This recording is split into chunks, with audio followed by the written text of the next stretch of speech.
Good morning. आज फिर से मैं क्लास 8 का एक्सरसाइज माइक्रो ऑर्गेनिज्म को ही और आगे शुरू करने वाला हूँ, है ना। आपको इससे पहले भी जो वीडियोस मिले होंगे उसमें भी मैंने माइक्रो ऑर्गेनिज्म की चर्चा की थी।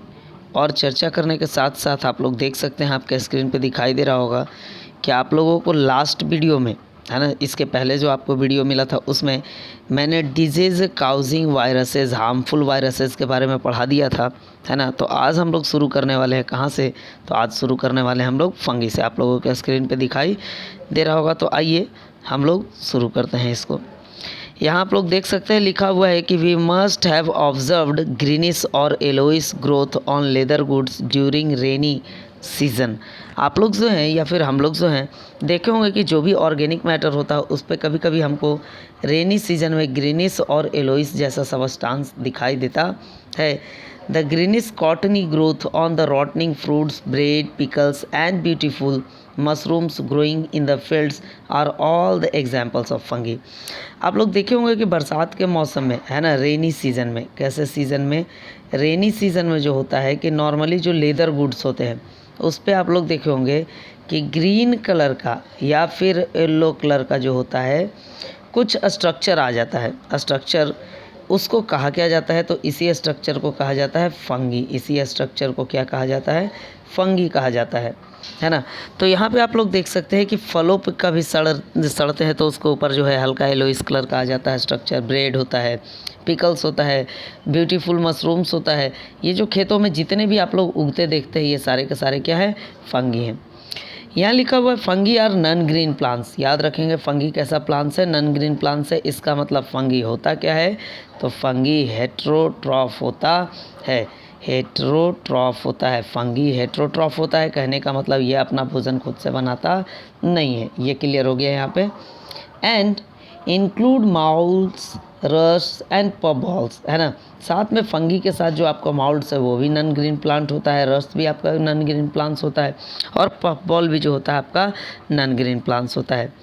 दे do not contain chlorophyll and hence are heterotrophic. इनके पास जो होता है क्लोरोफिल, जैसे कि आप जानते हैं कि ग्रीन प्लांट्स अपना भोजन खुद से बनाता है, उसका सबसे बड़ा कारण होता है उसके पत्ते में क्लोरोफिल का होना। जबकि आपके ये जो होते हैं नॉन ग्रीन प्लांट्स, इसमें किसी भी प्रकार के क्लोरोफिल नहीं पाए जाते हैं और इसी के कारण इनको क्या कहा जाता है? तो हेट्रोट्रॉफिक कहा जाता है। That is can not make their own food. इसका मतलब ये अपना भोजन खुद से नहीं बनाते हैं। They may be parasitic and saprophytic, है ना। ये पैरासिटिक भी हो सकते हैं और सैप्रोफाइटिक भी हो सकते हैं। सैप्रोफाइटिक का मतलब आप लोगों को मैं समझा दूं। सैप्रोफाइटिक ऑर्गेनिज्म का मतलब होता है सैप्रोफाइटिक न्यूट्रिशन को ऑब्टेन करना। और सैप्रोफाइटिक न्यूट्रिशन कहाँ से मिलता है? तो ये मिलता है डेड एंड डिकेइंग मैटर से। डेड एंड डिकेइंग मैटर से, सड़े गले पदार्थों से जो ऑर्गेनिज्म न्यूट्रिशन ऑब्टेन करते हैं उसको कहा जाता है क्या? सैप्रोफाइटिक कहा जाता है। और पैरासिटिक कहा जाता है कि जो ऑर्गेनिज्म किसी होस्ट को खोज लेते हैं। किसको खोज लेते हैं? होस्ट को। मतलब किसी जीव जंतु के अंदर या उन पे डिपेंड रह के अपना न्यूट्रिशन ऑब्टेन करते हैं, उसको पैरासिटिक कहा जाता है। लिखा हुआ है यहाँ पे कि they secrete enzyme to digest external organic matter. ये क्या करते हैं कि एक एंजाइम देते हैं, एंजाइम का सीक्रेट करने का काम करते हैं, छोड़ने का काम करते हैं, जिससे कि वो बाहरी, है ना, ऑर्गेनिक मैटर को वो डाइजेस्ट कर सकें। लिखा हुआ है they grow best in dark places where warmth and moisture are available. ये ज़्यादातर जो होते हैं डार्क प्लेसेस में होने ग्रोथ जल्दी करते हैं, क्योंकि वो जगह जो होता है आपका वार्मथ भी होता है और मॉइस्चर भी होता है। लिखा हुआ fungi are divided into 3 main groups. They are, fungi को जो है 3 मुख्य भागों में बांटा गया है। पहला है thread like fungi, example downy mildew. दूसरा है सैक फंगी जिसको ईस्ट कहा जाता है और तीसरा है क्लब फंगी जिसको मशरूम कहा जाता है। एग्जाम्पल के तौर पे है ये डाउन मिल्ड्यू, ईस्ट, मशरूम, ये सारे एग्जाम्पल्स हैं। आइए हम लोग आगे चलते हैं some common examples of fungi की ओर। लिखा हुआ है some common examples of fungi. पहला ईस्ट के बारे में। Yeast are tiny and round unicellular fungi that live in colonies. Yeast जो होता है ये छोटा होता है, टीनी टीनी होता है। साथ में होता कैसा है? तो ये होता है यूनिसेलुलर। होता कैसा है? तो ये यूनिसेलुलर फंगी होता है ना। यहाँ पे लिखा हुआ है कि they can survive both in aerobic and aerobic anaerobic condition. कहा जाता है कि ये जो है विथ ऑक्सीजन भी और विथआउट ऑक्सीजन भी, है ना, दोनों तरीके से ये सर्वाइव कर जाते हैं। विथ ऑक्सीजन भी और विथआउट ऑक्सीजन भी ये सर्वाइव कर जाते हैं। आप लोग अपने अपने स्क्रीन पे देख रहे होंगे। एरोबिक कहने का मतलब होता है कि ऑक्सीजन के हेल्प से ग्रोथ करेंगे, और एनारोबिक कहने का मतलब होता है कि विथआउट ऑक्सीजन के हेल्प से ग्रोथ करेंगे। इसके बाद बात है मिल्ड्यूज़ के बारे में। लिखा हुआ है मिल्ड्यूज़ आर ऑल्सो यूनिसेलुलर फंगी। मिल्ड्यूज़ भी जो होता है वो क्या होता है, यूनिसेलुलर फंगी होता है।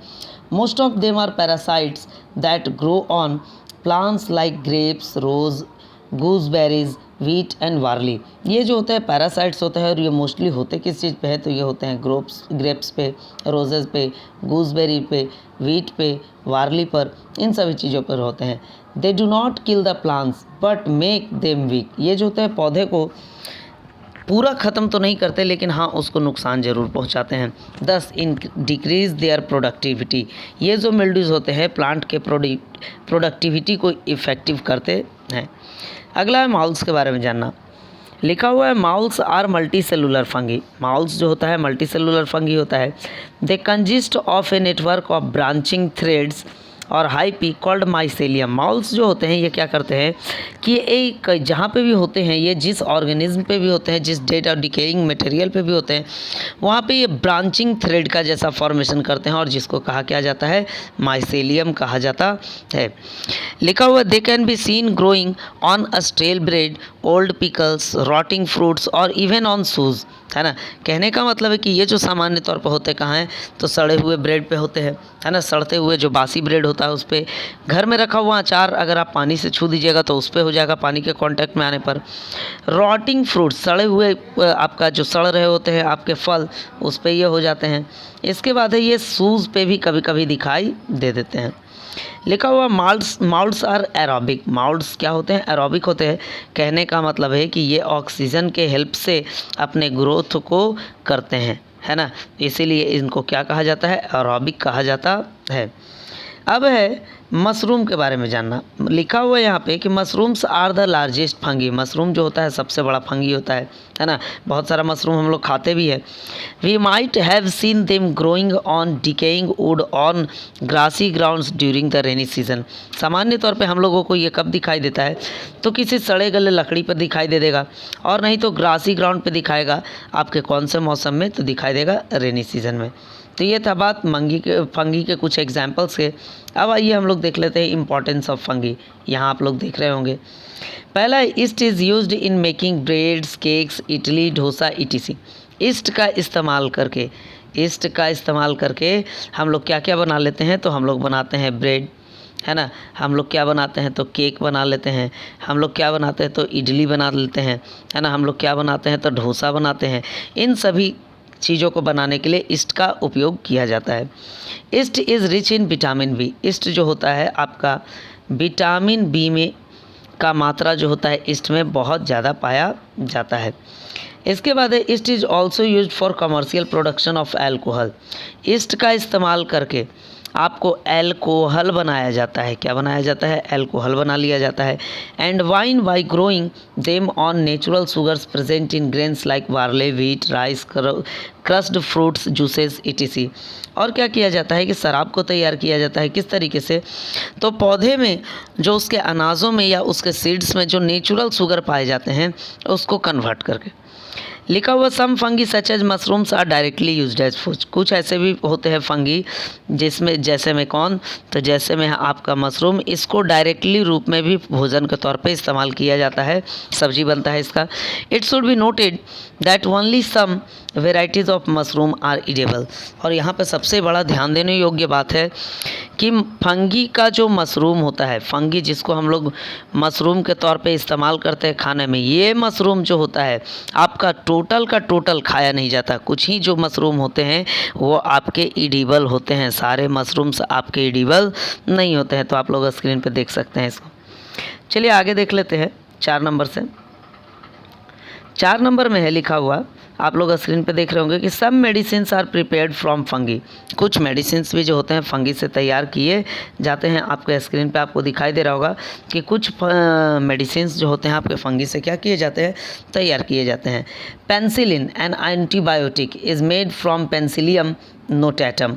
पेंसिलिन एक एंटीबायोटिक है, ये एक फंगी से तैयार किया जाता है जिसका नाम क्या है, तो जिसका नाम है पेंसिलियम नोटैटम। इसके बाद 5 नंबर में लिखा हुआ है कि they are helpful in decomposing organic waste. ये जो होते हैं फंगी, ये ऑर्गेनिक वेस्ट मटेरियल को डिकम्पोज करने में हेल्प करते हैं। This help in recycling of nutrients in biosphere. ये हमारे जो होते हैं बायोस्फीयर में, है ना, आपके न्यूट्रिएंट्स को क्या करते हैं कि न्यूट्रिएंट्स को ये फिर से रिसाइकल करने का काम करते हैं। तो ये था कुछ फंगी के इम्पोर्टेंस के बारे में कि हम लोग क्या क्या इस्तेमाल करते हैं। अब फंगी के कुछ इफ़ेक्ट है हार्मफुल इफ़ेक्ट्स ऑफ फंगी के बारे में भी हमको जानना है। आइए हम लोग इसको देख लेते हैं। पहला नंबर में लिखा हुआ है कि सम फंगी काउज स्किन डिजीजेस। कुछ फंगी ऐसे होते हैं जिससे कि हमको स्किन डिजीज़ हो जाता है, जिससे हमको क्या हो जाता है, स्किन डिजीज़ हो जाता है। किससे, तो कुछ फंगी से। दूसरा लिखा हुआ है कि दे काउज डिजीजेज इन प्लांट।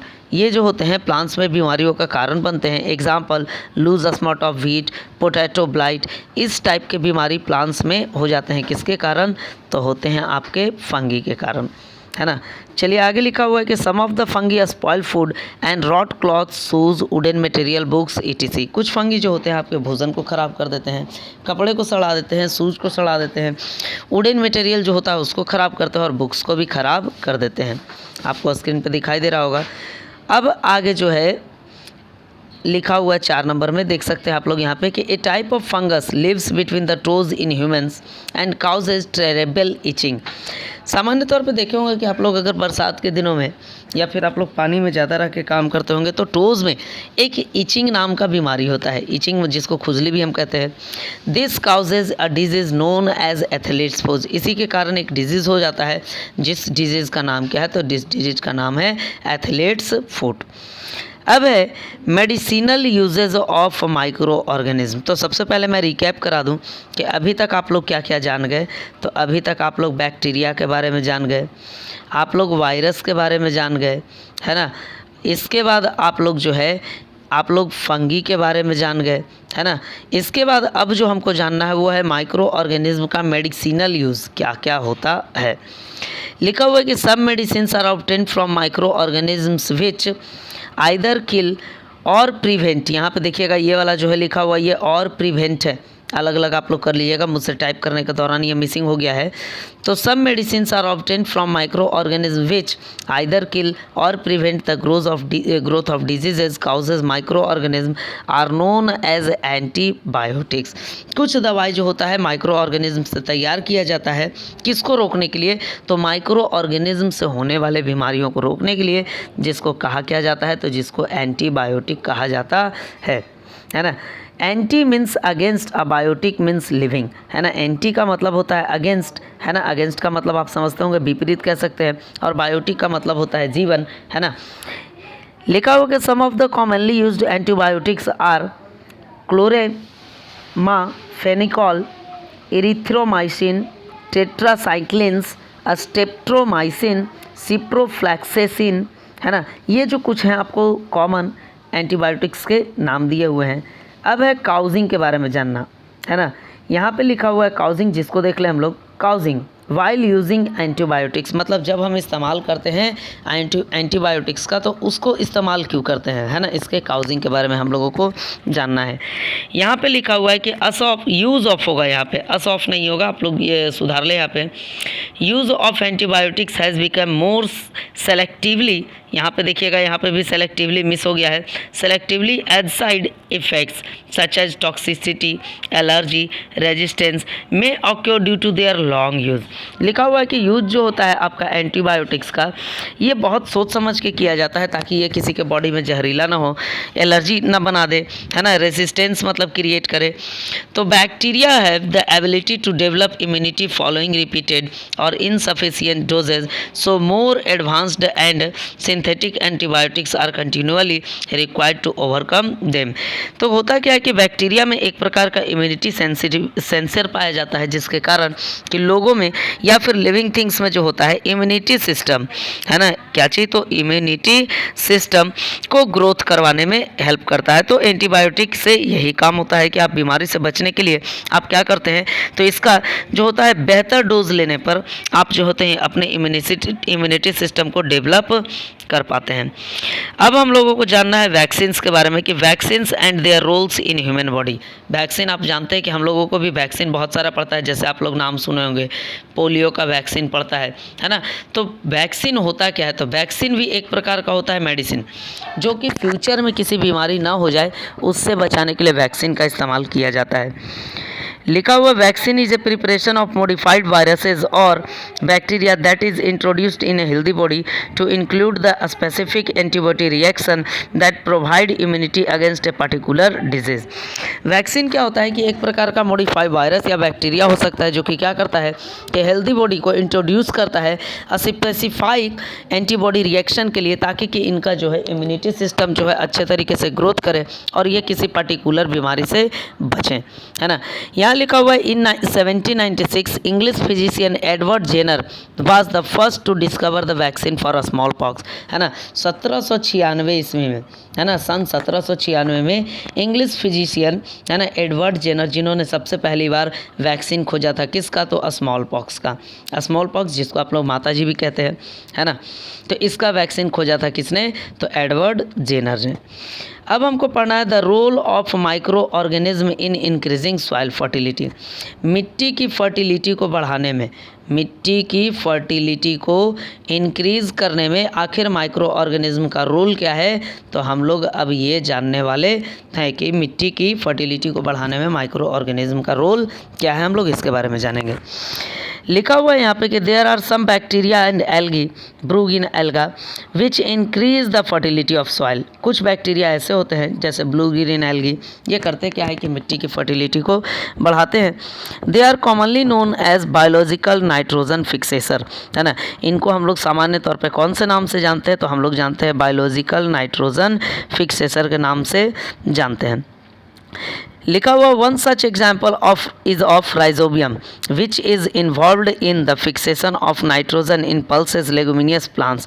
एक बहुत अच्छा एग्जाम्पल है, अक्सर हाँ आप लोग सुनते होंगे, है ना, फर्स्ट लेसन में भी आप लोग नाम सुने होंगे इसका, नाइट्रोजन फिक्सेशन में, कि राइजोबियम नाम का एक जो बैक्टीरिया होता है वो करता है क्या है कि नाइट्रोजन को फिक्सेशन करता है, कहाँ से, तो करता है पल्सेज में से। कहाँ से करता है, पल्सेज में से। लिखा हुआ है rhizobium lives in the root nodules of the leguminous plants to fix nitrogen through a symbiotic relationship.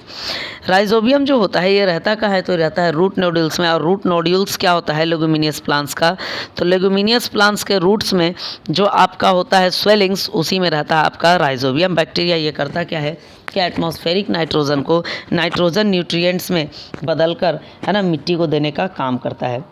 यहाँ पे लिखा हुआ है कि there are some bacteria such as azotobacter which do not have a symbiotic relation with any organism. कुछ bacteria ऐसे भी होते हैं जो कि क्या करते क्या है कि आपका किसी भी प्रकार से किसी के साथ सिम्बायोटिक रिलेशन नहीं करते हैं। जैसे में एग्जाम्पल कौन है, तो Azotobacter. These free-living bacteria and blue-green algae, such as Anovina and Nostoc, fix nitrogen using from the atmosphere। तो ऐसे क्या करते हैं, ऐसे वाले जो फ्री लिविंग बैक्टीरिया होते हैं और ब्लू ग्रीन एल्गी होते हैं, जैसे में है आपका एनोवाइना और नॉक्सटॉक फिक्स नाइट्रोजन, ये एटमॉस्फेयर से नाइट्रोजन का इस्तेमाल कर लेते हैं। अब है माइक्रो ऑर्गेनिज्म विच आर, अब हमको जानना है micro organism which are harmful to mankind. हमको कुछ ऐसे माइक्रो ऑर्गेनिज्म के बारे में जानना है जो कि मानव जाति के लिए बहुत ज़्यादा हार्मफुल होता है, उसके बारे में। लिखा हुआ है कि the disease causing micro organism, यहाँ माइक्रो ऑर्गेनिज्म में ध्यान दीजिएगा, micro organism are harmful to mankind as they may cause death और सेवरल फैटल डिजीजेज। कुछ जो बीमारियाँ होती हैं माइक्रो ऑर्गेनिज्म से, वो मानव जाति के लिए बहुत खतरनाक होता है और कभी कभी तो इससे मौत भी हो जाती है या फिर बहुत घातक बीमारियाँ हो जाती हैं। This diseases causing micro organism are known as pathogens, और इसी के कारण जो होता है माइक्रो ऑर्गेनिज्म को हम लोग क्या कहते हैं, पैथोजेंस कहते हैं। और पैथोजेंस का मतलब क्या होता है, तो पैथोजेंस का मतलब होता है डिजीज काउजेज माइक्रोब्स। लिखा हुआ most pathogens are parasitic and the diseases they are cause incidental to search for their food और शेल्टर इनसाइड द होस्ट। ज़्यादातर जो आपके पैथोजेंस होते हैं ये होते हैं पैरासाइट्स, और ये क्या होता है कि पैरासाइट्स होने के कारण ये जब भी किसी होस्ट में अपने भोजन को तलाश करते हैं, शेल्टर को तलाश करते हैं, तो वहीं पर रह जाते हैं और वही उसी दौरान मैनकाइंड को आपको क्या हो जाता है, तो बीमारी से ग्रसित हो जाता है। अगला टॉपिक लिखा हुआ है कि micro organism causing human diseases, है ना। माइक्रो ऑर्गेनिज्म में find entry into human body through air, water and food. Micro organism जो होता है मानव प्रजाति के शरीर में हवा, पानी और भोजन के सहायता से उनके शरीर के अंदर चला जाता है। लिखा हुआ they can also get transmitted through vectors, animals carriers और by direct contact with an infected person. ये जो होता है क्या है कि एक शरीर से दूसरे शरीर में किसी एनिमल्स कैरियर के सहायता से चला जाता है। एनिमल्स कैरियर कहने का मतलब मॉस्किटो है, फ्लाइज है या फिर डायरेक्टली किसी इन्फेक्टेड पर्सन से भी हो जाता है। Such microbial diseases that can spread from an infected person to healthy person through food, water, air or by physical contact are called communicable diseases। तो ऐसे माइक्रोबल डिजीजेज जो होते हैं कि एक व्यक्ति से, एक पीड़ित व्यक्ति से एक स्वस्थ व्यक्ति में भोजन, पानी, हवा या फिर फिजिकल कांटेक्ट की सहायता से चले जाते हैं, तो ऐसे बीमारियों को हम लोग क्या कहते हैं, तो कम्युनिकेबल डिजीजेज कहते हैं। जैसे common cold, influenza, chicken pox, cholera, tuberculosis etc are the some of communicable diseases. यहाँ पे कुछ कम्युनिकेबल डिजीजेज के नाम लिखे हुए हैं, उसको आप लोग देख लें, है ना।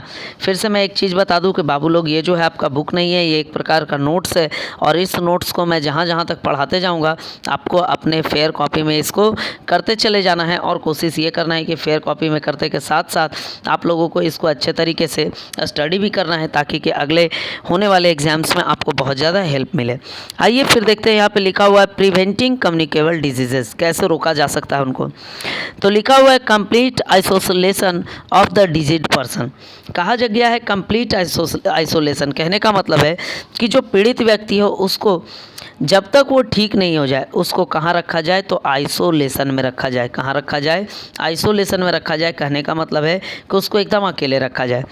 Maintaining A safer distance from an infected person, जो भी आपका पीड़ित व्यक्ति है उससे हमेशा दूरी बना कर रखिए। और तीसरा जो इसका लिखा हुआ है keeping A handkerchief on the nose while sneezing, और छींकने के समय हमेशा नाक पे आप क्या रखिए, तो एक रुमाल रखिए। तो आज जो है बुआ मैंने आपको पढ़ा दिया फंगी के बारे में यहाँ तक। कल जब हम लोग आज फिर से आएंगे तो वीडियो में हम लोग पढ़ाएंगे फैक्टर से। तो आज का आप लोग होमवर्क ले लें। होमवर्क के तौर पे आपको मैं दिखा रहा हूँ कुछ इमेजेस, है ना। आप लोग को इमेजेस दिखाई देगा अभी आपके स्क्रीन पे, वो इमेजेस को आपको बनाना है। तो देखिए आप लोगों को मैंने यहाँ तक 20 नंबर सवाल तक दे दिया था बनाने को। अब आप लोग को क्या करना है कि 40 नंबर सवाल तक आप लोग को बनाना है ना। और उसके बाद यहाँ जो शॉर्ट आंसर टाइप क्वेश्चन दिख रहा है इसमें से भी 10 बनाना है आपको क्या करूँगा कि ये मैं PDF वीडियो के साथ साथ प्रोवाइड करवा दूंगा, वहाँ से आप इससे बना सकते हैं, है ना। तो आप लोग क्या करेंगे, होमवर्क को बना के शाम तक मेरे व्हाट्सएप पे या ग्रुप के व्हाट्सएप पे आप 4 बजे से 6 बजे तक भेजें, है ना। 6 PM तक आप लोग भेज सकते हैं, 4 PM to 6 PM तक आप भेज सकते हो होमवर्क को। और आप लोग ज़रूर तैयारी करें, होमवर्क बनाएं, घर से बैठ के पढ़ाई करें, है ना। घर में रहें, सुरक्षित रहें। धन्यवाद।